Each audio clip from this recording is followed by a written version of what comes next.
It has been so much fun and so, I don't know, joyous watching all of my medicinal plant friends popping up in my garden, from the Elecampane to the comfrey and the arnica. I love seeing these friends pop up. And if you are still trying to decide what to grow in your medicinal herb garden, you've got to grab my guide. It's all about the most essential herbs that every mom should know and should grow. So I teach you how to grow them and the many different ways that you can use them. If you want to grab the guide, go ahead. It's free, and I'm pretty sure you're going to get a lot of delight and use out of it. And there's a link to it in the show notes. I'm wishing you tons of happy medicine planting. Hello and welcome to the Herbalist Path, a podcast where you'll discover how to make your own herbal remedies at home so that you can take better care of yourself, better care of your family, and better care of our planet. I'm Mel. I'm a clinical herbalist, environmental educator, and mountain living mama with this crazy passion for teaching more mamas and their little loves how to use plants as medicine in a safe, effective, and tasty way so that there can be an herbalist in every home. Again, it's an absolute honor to have you on the journey down the herbalist path with me so that together we can make herbalism #spread like wildflowers. Hello, and welcome back to another episode on the Herbalist Path. I am really delighted and excited to bring today's guest to you. Her name is Lauren Almquist from Heart Space Herbals and Garden Design. So as you might guess, she is a fellow herbalist, and she has this great passion for deepening the connection and the communication between people and plants, which I think is so beautiful. And of course can go into gardening as well. She's also the host of the Healing Power of Plants Summit coming up very soon after this episode. So I will be sure to link to that in there because there's some amazing people she has brought together to help you deepen your connection to plants. So anyways, Lauren, I'm super excited about our chat today and to get to know you more through this episode. Welcome. Thank you so much, Mel. I'm super duper excited to be here and to talk with you again. Yeah, I know. I loved having our interview together for the summit, and I'm super excited for my turn to get to interview you. So let's start it off. I would love to hear a little bit about little Lauren, or maybe she was big, full-grown Lauren. I don't know. But when you first started to feel a connection with plants yourself? Such a great question. So little Lauren, as I think many little ones do, I definitely felt a connection with plants pretty early on, again, as most kids do. And I do have a distinct memory of receiving a bottle of rose water, and it was in this blue bottle. And I remember, if I get like chills now just thinking about it, I remember it was like my special potion, and it like just had this visceral, effect on me. Like I would smell it, and again, it just felt magical. And my grandfather helped me create a garden of vegetables, some herbs, but like showed me how to grow. But it wasn't really until I would say, in my adolescence, I'll start here too. In my adolescence, I had a lot of health issues, mental health issues, physical health issues, just a lot of issues. And so I think then that piqued my curiosity in all kinds of healing. So, Western medicine, but also what are the alternatives? What are natural ways of healing? What are ways of healing that don't involve either pharmaceuticals or, doctor's visits, things like that, like what is possible. So that's really when I started looking at, I had a lot of herbalism books or books on natural healing and things like that. So I was always drawn to sort of self-taught. I taught myself a lot of herbal remedies and things like that. And then as a adult, I was drawn to this event in my area called Herbstock. And I was clicking on, like someone sent it to me and I was clicking on a few links. And then I came to the Gaia School for Natural Healing, and it's in Vermont, and I live in Boston. And I just knew like that was my place. And that's when I started formally, if you will, getting like studying herbalism. And I apprenticed there. I did 3 rounds of apprenticeship up there in Vermont with Sage. And that was really the beginning of kind of the formal, if you will, formal and just the initiation, I felt like, into really having like following this calling and starting to call myself an herbalist. That was its own journey, but that's really how it started. And then I just haven't looked back. And then a few years into that journey, I started growing herbs. And then that just became this huge thing that I'm still growing herbs, and just knowing and growing herbs is what I love to do. And like you said, thank you for saying that at the beginning, facilitating that connection between people and plants. So yeah, that connection piece is so important. And I absolutely want to talk about it in this chat that we're going to have. But I also want to just backtrack on a lot of what you said with grabbing all of the books and being self-taught. And that's certainly how I began as well as a teenager. Like, hold on, there's other things that I can do, and all the different natural healing modalities. At that point, I never even realized there was such a thing as being an herbalist, but I was like, really curious about the things. And then you brought up the piece on like when I became or could call myself an herbalist.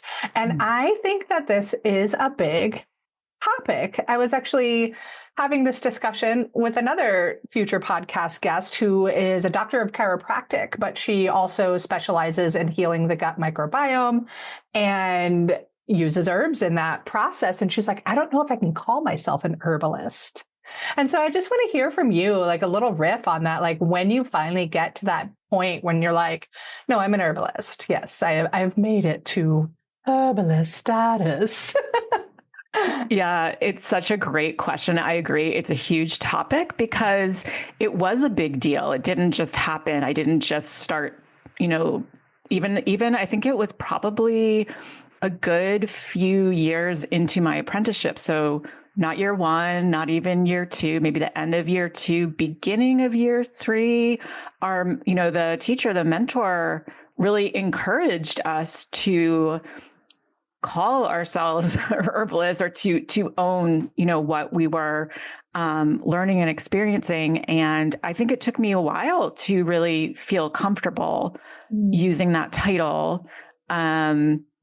And yeah, it's such a great question, because also, there's so much information out there now that, a lot of people can learn things, and they could call themselves herbalists. I think it's just so unique to each person, but I think it took me a good several years. And then I think when I just looking back, now I just know in my bones, I'm an herbalist.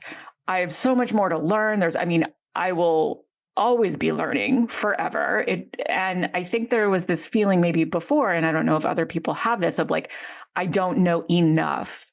I haven't studied enough to be an herbalist. And I think just after a certain point, especially just after years of working with herbs and then growing them and just being with them all the time, I'm just like, yeah, that's a facet of my identity. It's not only who I am, but it's definitely a part of my identity that I feel comfortable with. Can I get your attention, please? No, seriously. Can I get your attention, or are you just going to be scattered all over the place like so many other people are? No, I'm asking because Wish Garden Herbs has this amazing product called Attention Ally, and it's a focus friend for kids. And as we head back to school and everybody's ready to get their study game on, or if you're a homeschooling mom, gosh, oh golly, you've got so much you've got to focus on too. And this Attention Ally ally from Wish Garden Herbs is going to help you and your kiddos stay nice and focused. So they use milky oat tops and passion flower and skullcap in there, which are all going to help kind of support and calm the nerves and the mind. So that scattered kind of ADHD brain, not to say that they're claiming ADHD by any means, but speaking for myself, so that just kind of calms down a bit. And then there's Go-To Cola and nettles as well. Like the Go-To Cola is going to bring circulation to the brain. It's going to stimulate the memory and help a person be able to stay focused and stay attentive to the things that need to get done. Plus, it's got some cinnamon in there, which gives it a really, really nice flavor. They put it all together with organic alcohol, Rocky Mountain spring water, and some glycerin too. So it's nice and tasty. Your kids aren't going to refuse it. And the other super duper duper cool thing, I mean, there's tons of cool things about Wish Garden Herbs, but this one in particular, like, have you ever taken a tincture and you have to unscrew the lid and you have to squeeze the little bulb at the top and then you've got to take the little dropper and put it in your mouth? Well, Wish Garden Herbs is amazing, and they have created, well, I don't know if they created it, but they use this little spray pump. So you can just spray Attention Ally Focus Friend right into your mouth. Your kiddo can pop it in their backpack and take it with them wherever they're going to learn and spray it in their mouth when they're just like, uh-oh, I need to start really being focused and clear here. So anyways, I love Wish Garden Herbs. I love the people that run this company. They are absolutely, hands down, super stand-up herbal products company that I recommend from the highest of all highs. So definitely check out their Attention Ally Focus Friends. I'm going to link to it in the show notes for you. Click the link and get your focus on. Yeah, I really resonate with so much of what you said, because I also had a hard time of accepting the title. Like, it was this great honor for me to be like, I'm an herbalist, and of course it was well after I'd done many years of self-study and then gone into more formal study. And I'm like, wait, am I one? And it's really interesting to hear you having a similar perspective and holding that title in such an honorary space. And yet, the mom who's at home using time in her tea to help her kid with a cold is also an herbalist. So yes. It is really unique to everybody. And I'm just I'm just casual conversation, you and I trying to hash that out. Like, what makes that be this, like, I'm an herbalist. You know what I mean? Yeah. Well, yeah, to follow up on what you were talking about. So I think in many cultures, it's not a separate thing. It's not like, oh, I go to this person and they are an herbalist. In a lot of cultures, it's just part of what people do. And I do think like maybe like Western cultures we get a little confused with titles and what does that mean? And so one thing I was thinking as you were talking was there are many different kinds of herbalists. Like, and I think sometimes people don't know that. They might, especially people not in this world, they might think, well, if you say I'm an herbalist, it means a very specific thing. But so for example, like I am not a clinical herbalist. Mm-hmm. I've done consultations and I can, make some recommendations or I probably could, but that's not my practice. If someone came to me, and this has happened, someone came to me and they had a really complex problem that they wanted to use herbs with, I might give some thoughts on nourishing herbs to support them, but then I would probably refer them to a clinical herbalist that has a practice like that. Mm-hmm. I consider myself more of a, community herbalist. I'm out there helping people in the garden, or just, again, very like accessible, nourishing food like herbs that support us, that are not, aren't complicated, because it can get very complicated, but it doesn't have to be. So, and then you have folks like you're talking about, just herbal, not just, but simply they're in their kitchen and they know what herbs to use, what plants, what remedies, in their family to use. And they are also herbalists. So this is a great question, a great conversation for sure. Yeah, absolutely. And there's no true answer, just like you're saying, there's so many different paths of herbalism, like being one to grow the herbs, the farmers and the home growers and the moms who are just healing their family naturally and, all of those kinds of things. So, it is a fun question and, it's one that I think will be continued to be talked about for many, many, many years to come. Yes. Absolutely.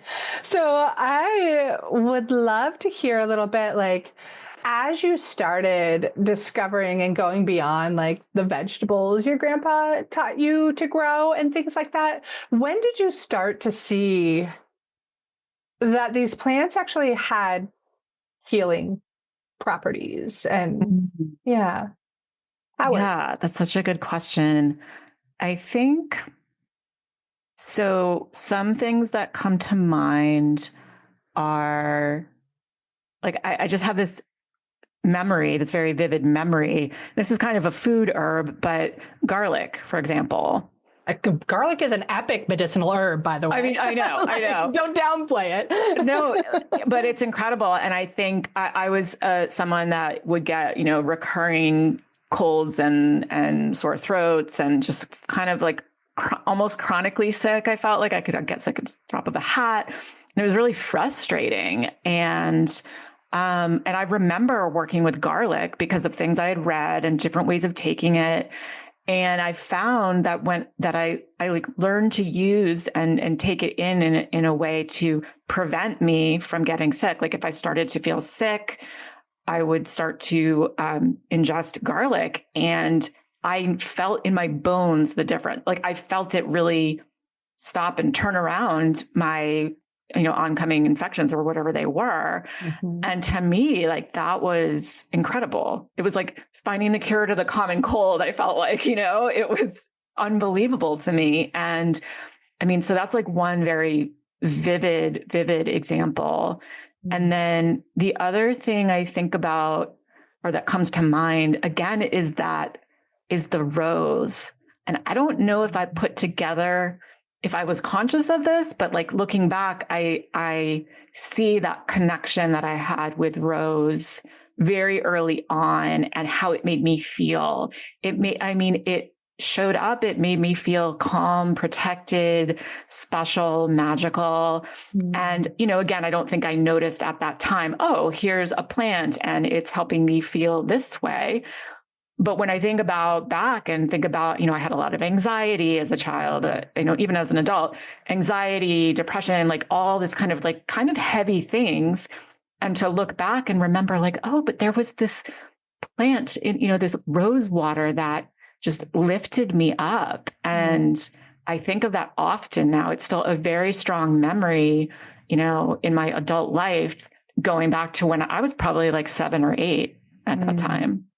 So that also really comes through as just a very, very deep experience of the plant's healing or providing that deep nourishment and support. Mm-hmm. I love that. And I love how you mentioned like the rose of being a protector of you when you're dealing with the anxiety and things like that. And I just think about the thorns on the rose shrubbery protecting it and like how beautiful that is. Mm-hmm. I love that. And do you find yourself still having such a deep relationship with rose now as a grown woman? Yes, 100%. I often have rose petals with me. I often sprinkle them on top of my tea. I did right before this conversation. I bring them on workshops. I definitely have that connection with rose. I think too, and I teach on it too. I bring it into some of my workshops and I'll talk about rose. And it's interesting because sometimes people will say, oh yeah, I never really, rose, it's almost so cliche, like, oh yeah, rose, love, Valentine's Day. It's become very commodified and in our culture. And I love exploring like beyond that. Like I get that, and yeah, rose, love, but like those boundaries, the protection of the thorns and the fierceness. Like I always think of rose as like this very soft, loving plant and an incredibly strong and protective, wonderful plant. And then the love, I mean, it's all kinds of love. It's not just romantic love. It's self-love. It's friendship love. It's love for people that maybe piss you off. Finding some kind of love, it's going to look different. But yeah, so yeah, rose is definitely with me all the time. I love that. And I love love. So that's really beautiful. Have you ever heard of the Book of Birthdays? No. It's a fun little astrology book, and like you can go on your specific birthday, and my day is the day of high romance. And in it describes like, it's not just like the romantic love affair with your partner or partners, but it's the romance of Mother Nature and the romance of travel and like all of the things. So that's what I thought of when you were like, not just that love, but like all the love. Many different loves to have and share. That is really, really beautiful. And as I listen to you speak about the energies of rose from such deep personal experience and connection with that plant, and knowing that you really do such great work in helping facilitate that connection between people and plants, I'd love to just hear a little bit about like, what does that mean and what does that look like? Yes, thank you for that question. And it's often difficult to put into words or to answer. I will surely attempt to answer. Right. You've done a great job so far. Thank you. But one of the pieces of it is learning, is for us humans to start to learn to trust our own experience and, well, trust our own experience, trust ourselves. And why I bring that in now is because the connection between a person and a plant, or people and plants, is so individual. And so I can't tell someone, you need to connect to this plant and this is how you do it. I can support someone in what they're feeling, the nudges they're feeling, support someone in like, yeah, listen to that. What did you hear? What did you feel? What did you see? What are you feeling? What sensations are you feeling in your body? So, I mean, the connection with plants is so individual. And so for me, like helping people have that connection or deepen that connection or develop that relationship is really a lot about encouraging, supporting, and really encouraging folks to be present, number one, observe themselves and the plant and their sensations if the plant is not physically present, because, we're also talking about the energetic level and sometimes it may not be physically present. And again, it really looks different for everyone. So the trust piece is a big thing. And I think for me, why I always kind of come back to this connection, this relationship, is I often liken it to, well, it's a little bit like people, right? So like you can meet someone for the first time, let's say, and maybe you might feel an instant connection. You're like, oh my God, like I feel like I've known you all my life. And you might feel like that. And you might meet another person and be like, I don't know, like, I'm not quite sure. I don't really know how to relate to this person, or we didn't really have a lot in common. And what's interesting is that I feel like plants are very similar. And then it's also like, if you keep coming back to the plant, like I never say like, oh, well, I don't connect with that plant, so I'm never going to connect with it. Like, I'm like, oh, I don't connect with this plant right now. Or, I'm really feeling into this plant. And like, that's the only plant I'm ever going to feel connected to. It's like a moment by moment exploration. That's why it's also so fun. That's why it's also so rewarding, because it's ever expanding. I'm never going to know all the plants. I mean, I wish, but like, yeah. So there's that piece. And then, so it's very similar to people and relationships. And then the other thing I was going to say is just, to me, connecting with plants, or whether it's energetically or physically or however you do that, what I find is so healing and so profound about this connection with plants is that I always feel like I'm witnessed in my whole being. And what I mean by that is like, it's not just, the happy face I put forward or the sad face, whatever face I put forward. It's like, so I think my teacher said in one of the interviews that we did for the summit, she's like, you can come to the plants crawling with your bad day and your bad mood, and you're not even sure what this is. You can come to them that way and they will accept you.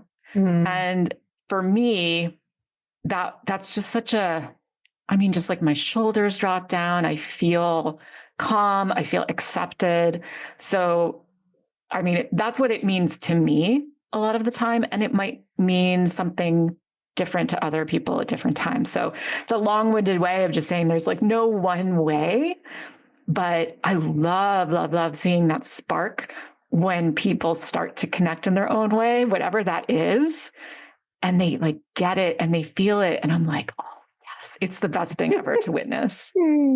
Yeah, I love so much of what you just had to say. Like I kept writing notes like, oh, talk about that and talk about that. And I really, starting off, you were talking about that trusting yourself and your experience. And gosh, personally, it triggered so much for me, even not in the plant world, just as a human today and as a woman, and like learning that it's okay for us to trust our intuition. And it also brings me back to all of the years that I've studied plants and learned in this fashion, whether it's sitting with the plants or growing the plants or harvesting the plants or listening to some brilliant herbalist teach me about the plants and like the different levels that has been throughout my life, and how long it took me to learn to trust that, like, oh yeah, that's real.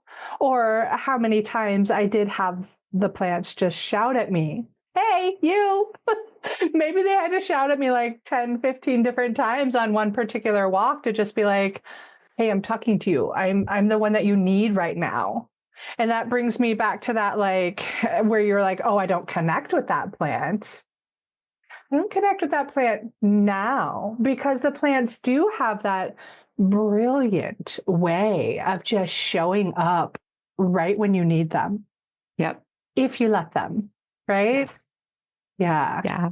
100%. Yeah. It brings me to the quote that I'm not sure if it's Rosemary's quote or if it's the one that just somebody through United Plant Savers, but if you listen, they will teach you one. Yeah. It's actually on my computer right in front of your face right now on this screen. So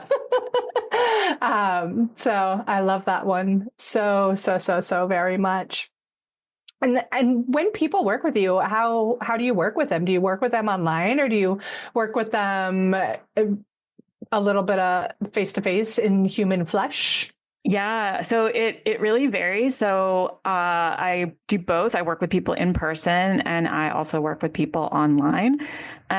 So I do help people create gardens, or even simply, I sometimes don't say that because then people think, oh, well, I don't have a big backyard and I can't grow a garden. It's like, when I'm talking about growing herbs, you can grow a few. I know you know this, but I'm just saying for everyone out there, you can grow a few in some pots on the deck, on your steps, all of that. So, and the reason behind that is that I really want people to have that experience, that like lived experience of being with the plants. So yeah, I help people definitely help people grow herbs in, face to face. I love going to people's areas or houses or community gardens and supporting them with like creating a space that has plants that they love. I mean, that's just like the best job ever. Yeah. And I also help people we can certainly do that online. So I definitely do that online.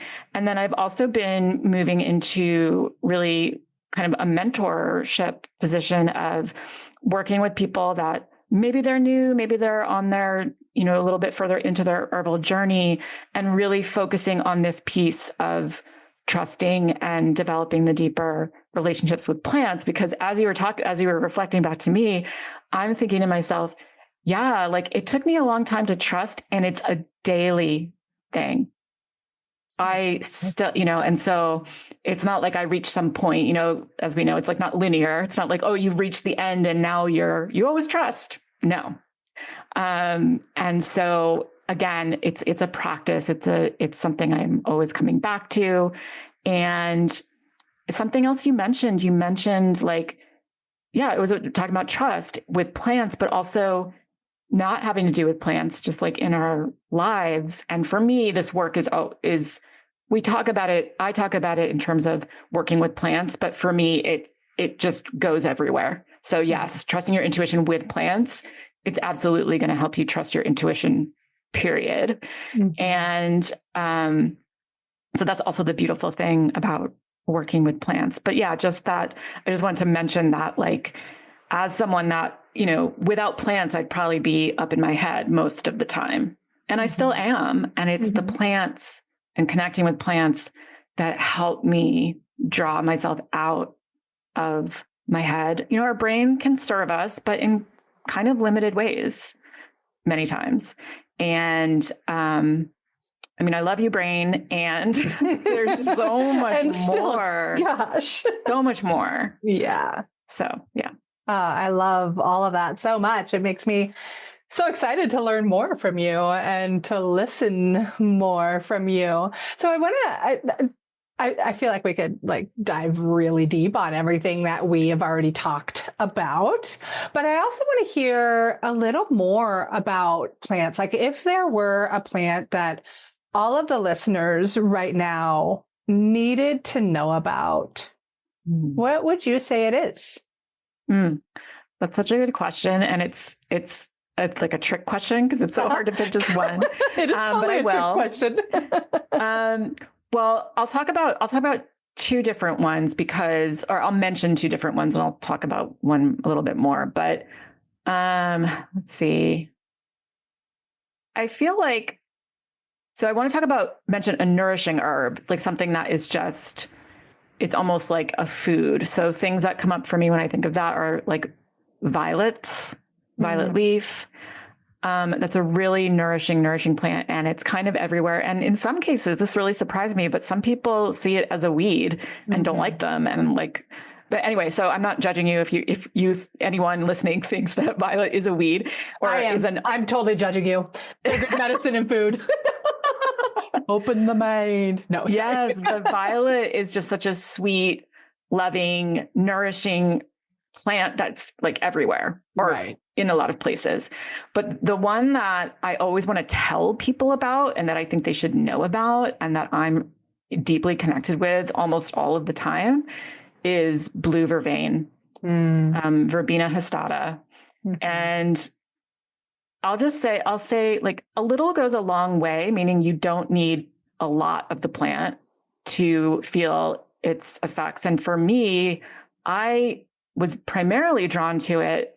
I alluded to before, I'm like often in my head and, kind of cycling around. And Blue Vervain has this ability to just calm the mental chatter. If I'm spinning, it just kind of calms it down. And again, a little goes a long way. So, and I don't feel necessarily altered. You can be pretty altered if you take too much, which I've also done by accident. And it was not a very pleasant experience, but yeah, so that's how I initially was drawn to it, for this ability to calm this mental chatter. And it's gone so much deeper. But the other reason I like to mention it is because it's just such a beautiful plant to have around. It's a beautiful pollinator plant. The bees love it. It's just an excellent plant to have around in the garden. It can be very tall and stately and provide just that visual interest. It has purple flowers. Purple is one of my favorite colors. So it's just such a beautiful plant all around. And as the more and more I work with it, it also has so many more qualities. It can help with digestion because it's very bitter.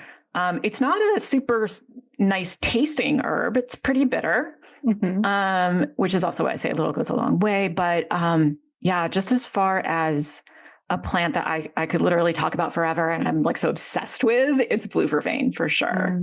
And that's just really like skimming the surface. I think that, again, is the longer that I've been working with Blue Vervain or just simply around Blue Vervain, it's been speaking to me even more deeply in ways that I don't fully understand yet, like ways of like multi-dimensional integration. Like, I'm not even sure what that exactly means yet, but I'm listening. I'm curious. So yeah. I love that. And I love how you're talking to how many different levels in which these plants can teach us, and to always be open to listen, to hear what they have to teach us. That's so, so beautiful. So I'd love to know, what does Blue Vervain like to grow in optimal conditions?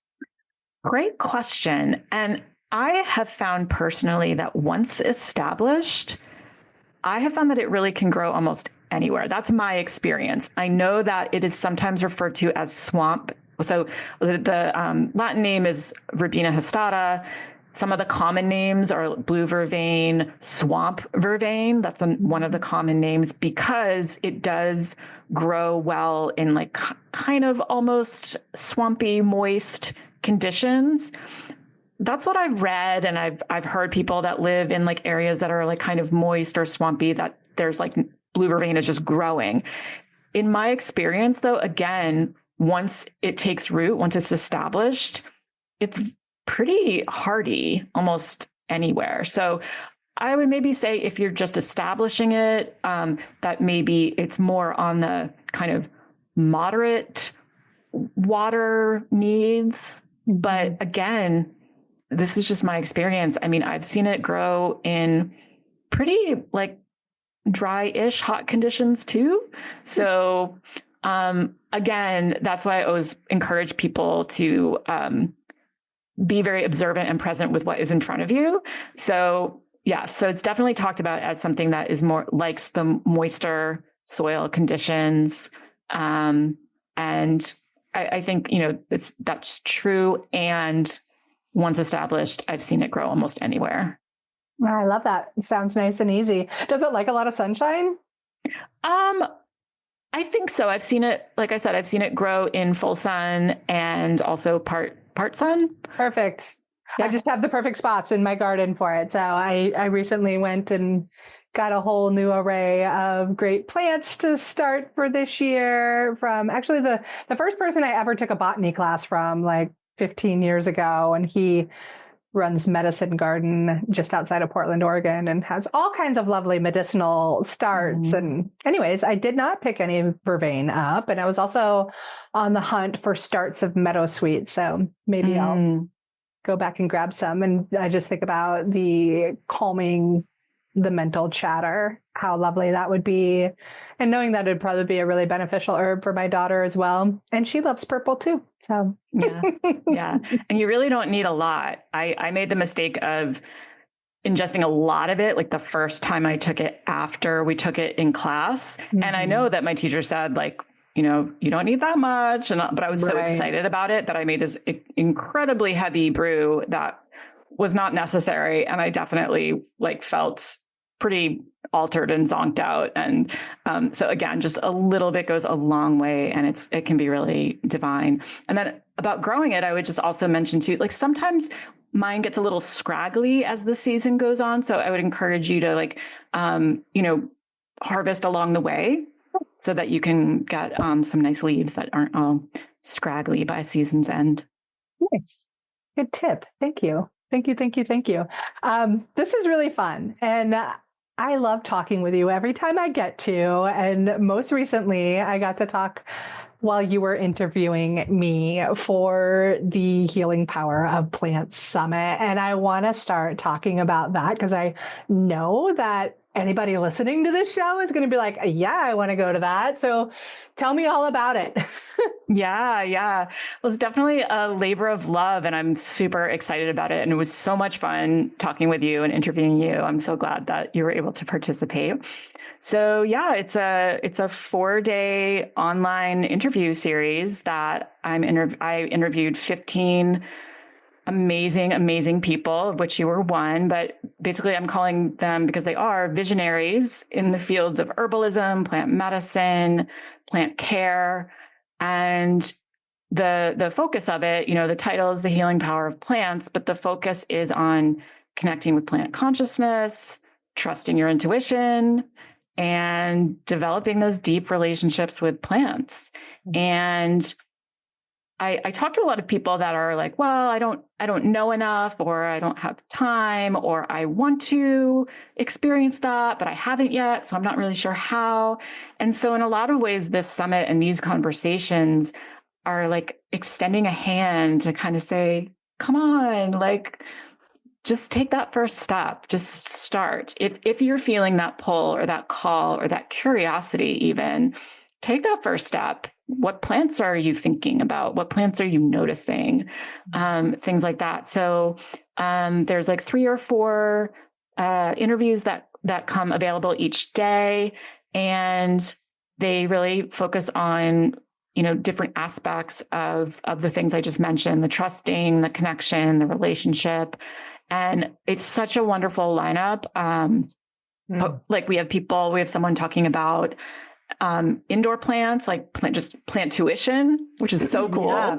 I'm looking at the lineup right now, and just some fabulous names of herbalists that I do know. And some have been on this show before, and some that I've wanted to have on the show. So feel free to drop names and titles of the classes and things like that if you want. So yeah. So yeah, in that vein, I mean, there's people that many might recognize, like Pam Montgomery, Robin Rose Bennett, Deb Sewell, Maria Noel Groves, and my teacher, Sage Maurer, which I was so thrilled that she was able to talk with us, people like yourself, and then folks that maybe people might not be as familiar with. Benoit talks about psilocybin mushrooms as medicine, which I heard him speak, and he knows so much. And also I just know him, and he's just a delightful human being. And I was like, oh, I need this perspective. And I'm not going to be the expert talking about it. So, and like Lois or Lola, the plant lady, who is in the Boston area as well. And she talks about plant tuition. And that was such a delightful conversation. And I know I'm leaving people out. I mean, I could just mention everybody, but it's such a, just the group is so varied and exciting. And I'm just, every single person I talk to, I just had the best time talking with. So I'm super excited to like bring it to everyone. I'm like jumping out of my seat. I'm like literally that excited. And it's a good feeling. Yeah, I'm feeling that excited about it too, as I'm looking at the lineup, and honored that I'm in a piece of it, but just amazing people in there. And I know what it takes to put on a summit and the hard work that goes into that, but what a beautiful combination and collection of human beings loving plants, loving people, and loving the planet. So I'm super jazzed about it, and we'll definitely be linking to it in the show notes here. And hopefully, if you're listening right now, you take advantage of it, because you're going to get a lot more Lauren and amazing other herbalists to learn from. So, and healers, and just, beautiful beings. So good job. Thank you. Thank you so much for being a part of it. It really is a co-creation of all of us. And the plants definitely come through as well. There's definitely some plants that came up in multiple interviews, which I found very interesting. So listen up for those. I'm curious as to what they are. We can't spoil it here though, but now I'm like, ooh, what were they? That's exciting. Yeah. So we'll definitely link to that, but I would love for you to also share, well, before we share where people can find you, can you drop just a little bit of lovely Lauren wisdom on people, if you had one thing to say to the listeners right now to encourage them to carry on with their journey of herbal learning and growing and experience and all of that, what would you say? Oh, so good. And what's coming up just in this moment is you matter. And whatever is coming up for you matters.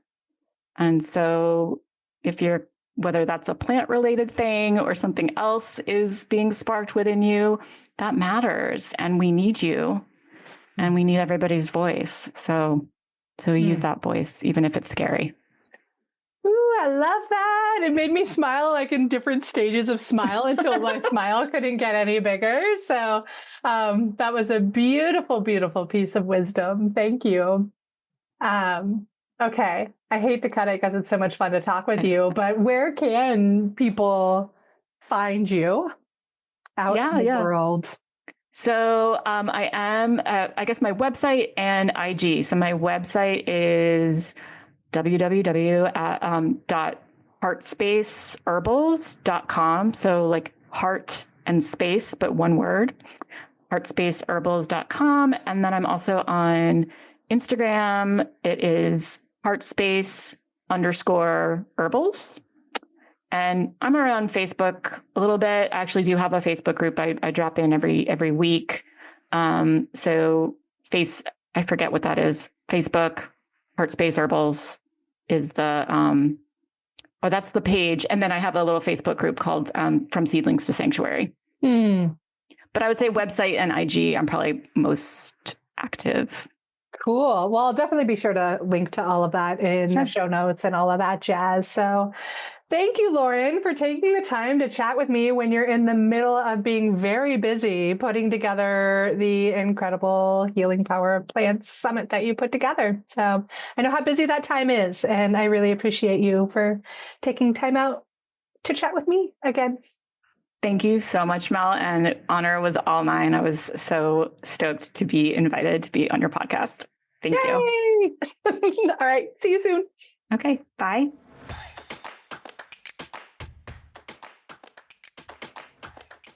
Thank you so much for tuning into another episode of The Herbalist Path. Being on this journey with you is absolutely incredible. If you dig this episode, please leave me a review on your favorite podcast player and share it with your friends so that together we can make herbalism #spread like wildflowers. On another note, I must mention that while I know you're getting some good info here, it's important to remember that this podcast is purely for entertainment and educational purposes and is not intended to be a substitute for medical treatment. While the information in this podcast is absolutely relevant, herbs work differently for each person and each condition. That's why I recommend you work with a qualified practitioner, whether that be another herbalist, a naturopath, or your doctor. So thank you again. I am truly honored that you're tuning into these episodes and on the path with me to make sure that there's an herbalist in every home again. Don't forget to share this episode with your friends so that we can make herbalism #spread like wildflowers.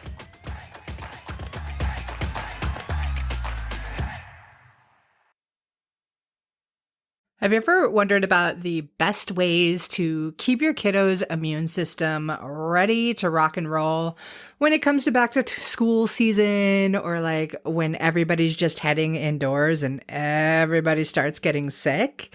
Well, you don't have to wonder anymore. One of my absolute favorite companies on the planet is Oregon's Wild Harvest. And the cool thing is they make this kids version of echinacea. It's a glycerite with raspberry flavoring, and it is one of the things that my daughter has always loved. Like, she asks me for more echinacea when it comes from Oregon's Wild Harvest. So they are a fantastic biodynamic farm in Oregon, as you might have guessed. And I've met the whole family. They're absolutely beautiful.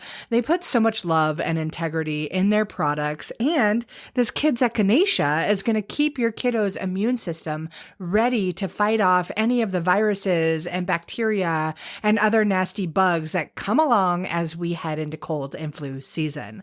And the people at Oregon's Wild Harvest are so amazing that they are going to give you a 15% off discount. I have dropped the code and the link to get your discount in the show notes of this episode. You should definitely check them out because they are cream of the crop. If you know anything about me and what it takes for me to recommend an herbal products company, then you know that Oregon's Wild Harvest has got it all going on. Okay, go ahead and grab that link and make sure your kiddos are ready to fight this cold and flu season.